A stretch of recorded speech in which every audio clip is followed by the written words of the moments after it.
très chers Gémeaux, j'espère que vous allez bien, j'espère que tout se passe bien pour vous. On se retrouve pour les énergies du mois d'octobre.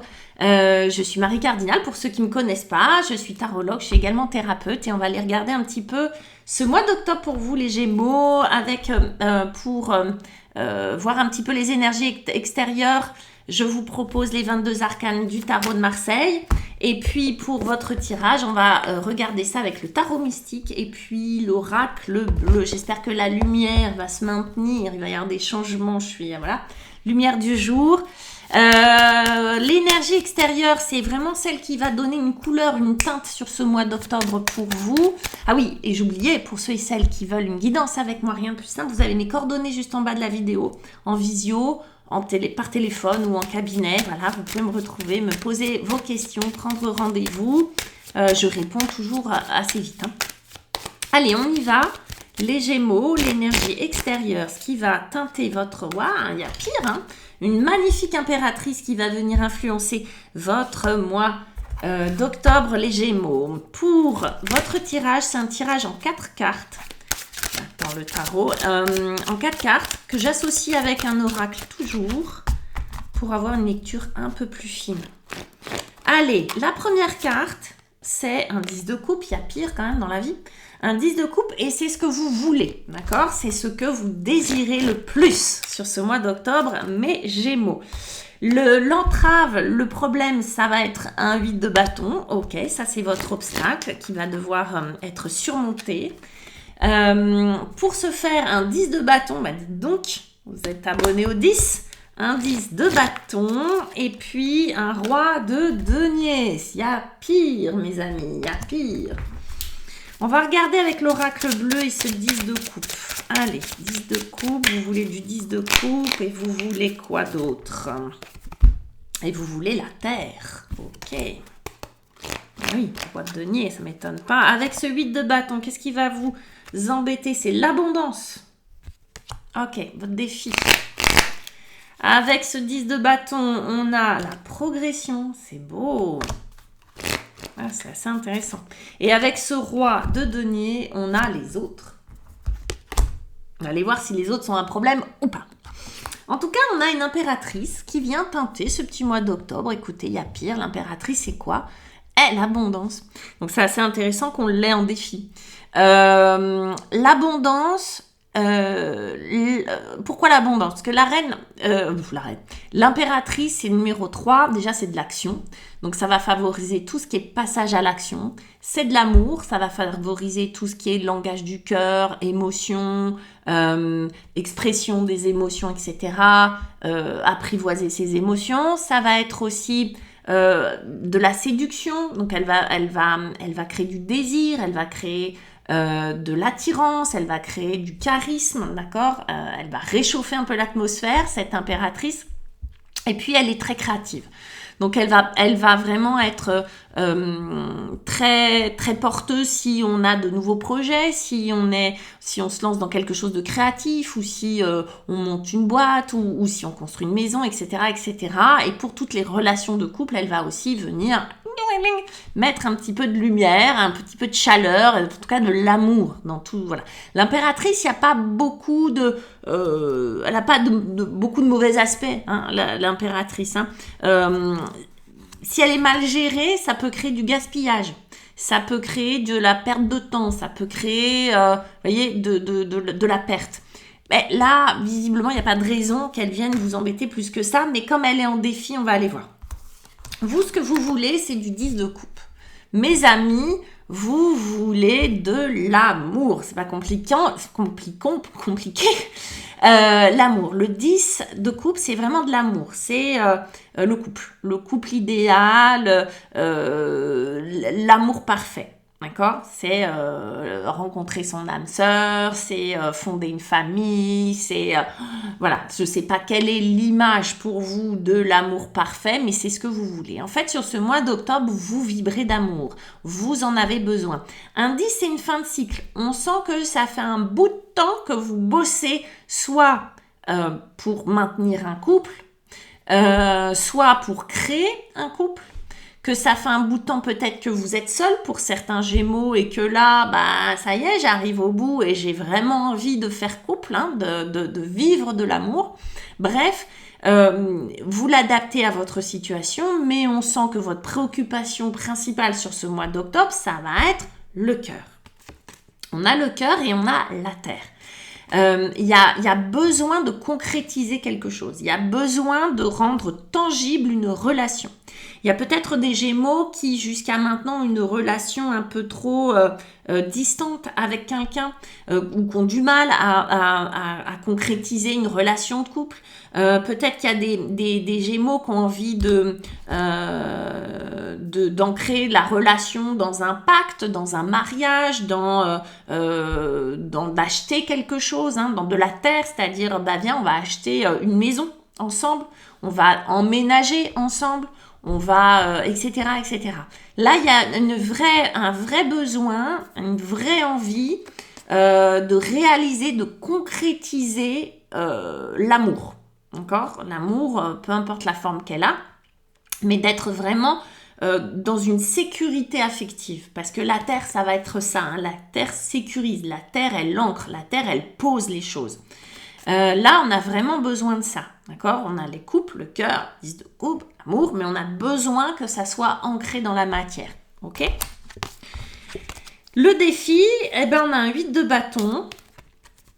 Le 8 de bâton nous parle de communication. Le 8 de bâton nous parle de communication fluide, de communication rapide, voire de communication avec des énergies supérieures, des êtres invisibles, c'est-à-dire tout ce qui est médiumnité, tout ce qui est intuition, tout ce qui est synchronicité, etc. Recevoir des messages, envoyer des messages. Il est possible que dans vos vœux, là, les Gémeaux, la façon dont vous exprimez à l'univers ce que vous voulez, ce que vous souhaitez, soit vous ne le faites pas, c'est-à-dire que vous n'entretenez pas de manière quotidienne ou régulière une relation avec l'univers, etc., etc., ou bien que les messages que vous envoyez ne soient pas justes, c'est-à-dire j'en ai marre, j'en peux plus, je voudrais que Jean-Paul me demande en mariage, vous voyez ça, hein, voyez, peut-être que c'est pas, la formulation n'est pas correcte, ou bien que vous n'entendez pas ce qu'on vous dit. C'est-à-dire que vous n'arrivez pas à recevoir les messages aussi qu'on vous fait. Alors, ça, je parle de l'univers, Dieu, la spiritualité, etc. Mais c'est possible dans votre entourage, c'est-à-dire avec l'autre, par exemple. Peut-être que vous vous faites mal comprendre de vos congénères, qu'il y a un problème de communication, qu'il y a un problème relationnel qui empêche ce 10 de coupe d'arriver, parce qu'il y a un problème d'expression, de langage, et que ça entrave votre capacité à faire couple, justement, d'accord ? Donc, regardez, observez, quand on a un 8 de coupe comme ça en défi, observez la façon dont vous exprimez intérieurement, mais que vous exprimez aussi aux autres, d'accord ? Est-ce que vous râlez beaucoup ? Est-ce que vous êtes clair avec l'autre ? Est-ce que vous lui faites pas la tête pour lui faire comprendre que vous cherchez de l'attention ? Vous voyez, ce genre de choses. En fait, que vous envoyez pas le message contraire à l'univers ou à l'autre. Ok ? Observation du message, du coup.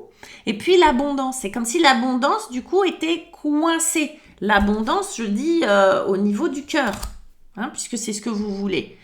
Est-ce que à ce niveau-là, il n'y a pas quelque chose qui est bloqué ? Est-ce que là, il y a besoin de sécurité, encore une fois, pour que le message soit bien envoyé et bien reçu ? Parce que visiblement, cette abondance, c'est-à-dire la concrétisation dans la terre, dans la matière de quelque chose de très heureux, hein, d'amoureux, eh ben ça bloque. Il y a un petit truc qui bloque. Et on vous dit, attention, c'est uniquement la façon dont on a de s'exprimer. Encore une fois, vis-à-vis de soi-même, c'est-à-dire intérieurement, quel est votre dialogue intérieur ? Est-ce qu'il est juste ? Ou est-ce qu'il entretient quelque chose de négatif ?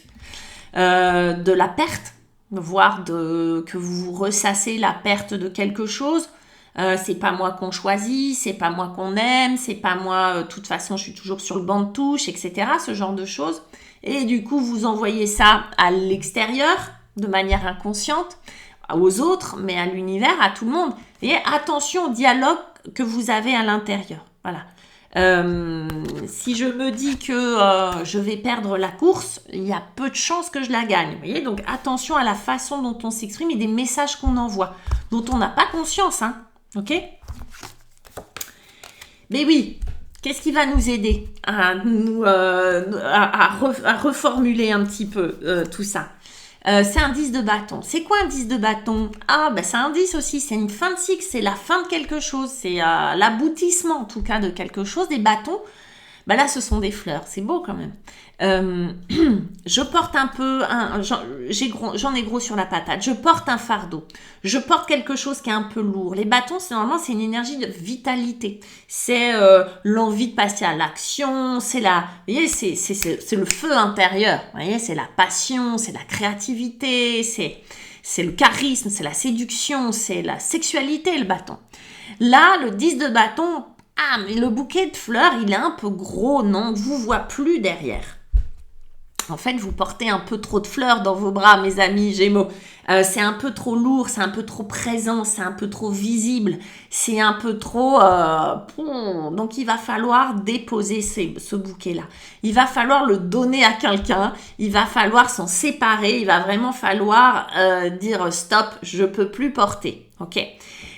Toutes ces fleurs, tous ces bâtons, c'est un peu trop lourd pour vous. Maintenant, il faut s'en séparer. Ça peut être des histoires d'amour passé compliquées. Ça peut être des rancunes, des rancœurs, de la fatigue, des responsabilités dont vous ne voulez plus du tout, où vous avez beaucoup trop porté les autres, etc., etc. Là, on vous dit, conseil, libérez-vous, déposez tout ça. Déposez tout ça parce que ça va permettre de décoincer ça.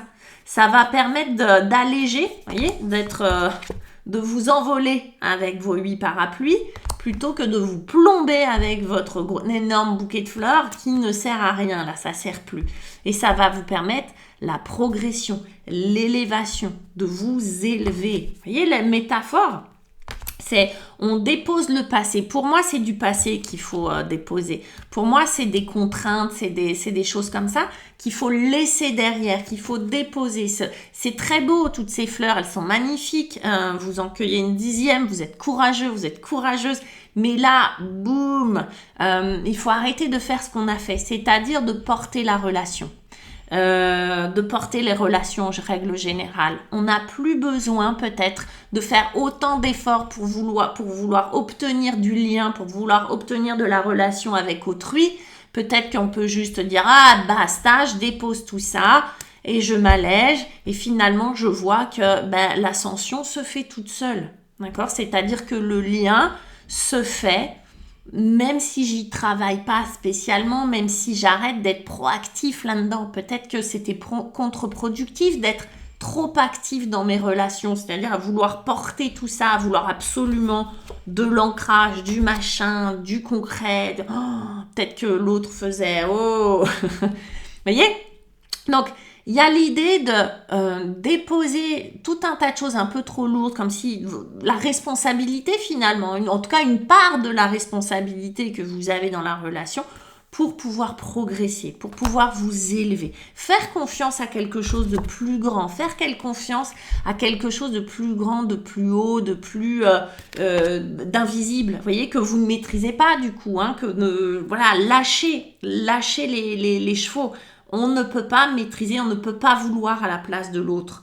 Voilà, ça, c'est un truc, on ne peut pas décider pour l'autre. Donc, on peut décider que pour soi. Du coup, ça nous libère quand même d'une charge. Vous ne trouvez pas ? Par conséquent, ce que vous obtenez, je suis désolée pour la lumière, ce que vous obtenez, c'est un roi, mais pour une fois qu'on a du soleil quand même, on va le laisser rentrer. Hein. Le roi de denier. Le roi de denier, c'est de la confiance, c'est de la sécurité. C'est quelqu'un qui bâtit, c'est quelqu'un qui est relié à la terre, c'est ce que vous vouliez. Le roi de denier, c'est celui qui maîtrise. Pour moi, c'est votre énergie, c'est ce que vous obtenez. Que vous soyez une femme ou un homme, c'est la sécurité concrète. D'accord ? Peut-être que là, vous avez débloqué l'abondance parce que le roi de denier, il a connu l'abondance. On ne peut pas être roi de denier sans connaître l'abondance. Vous voyez ce que je veux dire? Roi de denier, c'est la richesse.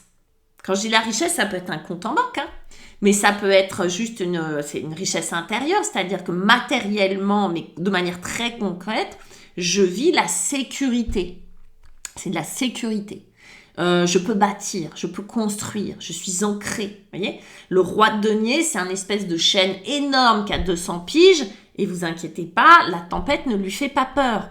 Le roi de denier, c'est ça. Alors, je pense que c'est votre énergie. Je pense que de lâcher tout ce poids vous permet d'avoir une plus grande confiance en vous, de voir qu'effectivement, il y a une résonance avec l'univers et que quand on envoie les bons messages, on reçoit. Parce que n'ayez crainte, vous êtes accompagné. Donc, il y a une espèce de confiance voilà, à avoir, à lâcher prise, finalement, ce fameux lâcher prise, mais à se libérer de certaines responsabilités juste pour, voilà, être à la hauteur finalement de vos ambitions. C'est pas forcément ce qu'on pense. Être à la hauteur de ses ambitions, c'est d'abord faire les choses pour soi. Ok, c'est d'abord se sécuriser soi, se connecter à ce qui est important pour soi. Le roi de denier. Alors, si c'est un personnage extérieur, ça peut être quelqu'un qui vient vous rassurer. Ça peut être votre autre. Ça peut être cette femme, ça peut être cet homme qui vient vous rassurer, qui vient ancrer, comme vous le souhaitiez, cette relation dans la terre parce que vous avez lâché, parce que vous avez arrêté de porter. Du coup, vous avez fait de la place à l'autre et l'autre peut jouer son rôle. Hein, peut jouer son rôle et peut vous dire ça y est, on emménage ensemble chérie, vous voyez, ce genre de choses. Et puis bah voilà, on a les autres. Il y a cette relation aux autres qui s'ancre dans la matière. Alors les autres, ça peut être de la famille, encore une fois, ça peut être son chéri, sa chérie, ça peut être les gens au travail, mais les autres et le roi de denier là font bon ménage parce que pourquoi? Parce qu'on a lâché, parce qu'on a accepté cette condition qu'on ne pouvait pas justement pour les autres. Donc on arrête de les mettre dans l'échec, on arrête de les culpabiliser, on arrête de leur en vouloir, on arrête plein de choses et on accepte que ils ont leur libre arbitre, qu'ils ont leur propre fonctionnement, qu'ils sont différents de nous, ils sont tous différents. Mais si moi je suis bien, je suis ancrée, je suis à ma place, bah j'observe l'autre pas comme un truc qui veut pas faire ce que je veux, mais j'observe l'autre juste comme un autre qui est différent de moi. Du coup, bah ça fait redescendre une pression. L'autre, il se sent moins jugé, moins menacé, moins obligé. Donc, c'est pareil, il y a une résistance qui lâche. Et on peut vivre en harmonie tous ensemble. Voilà. Quand l'autre n'est plus une menace, quand l'autre n'est plus un obstacle, quand l'autre n'est plus quelqu'un qui nous rejette ou qui... ben ça devient juste un autre qui a un fonctionnement différent. Et finalement, il y a quelque chose, il y a des réciprocités, il y a des échanges et des dialogues qui peuvent s'ouvrir. Ça sécurise et ça fait ça, d'accord? Ça ancre dans la matière des relations qui peuvent être super enrichissantes. Voilà mes chers Gémeaux, c'est beau? J'adore. J'adore. Je vous montre juste que j'avais en dodette un 4 de bâton. Il y a encore un couple très sécure, entouré de 4 bâtons, 4 magnifiques arbres, voilà, et qui avancent ensemble main dans la main. Oh, merci. Merci mes Gémeaux, likez, laissez-moi vos commentaires. Je vous embrasse et je vous dis à très bientôt. Bye bye.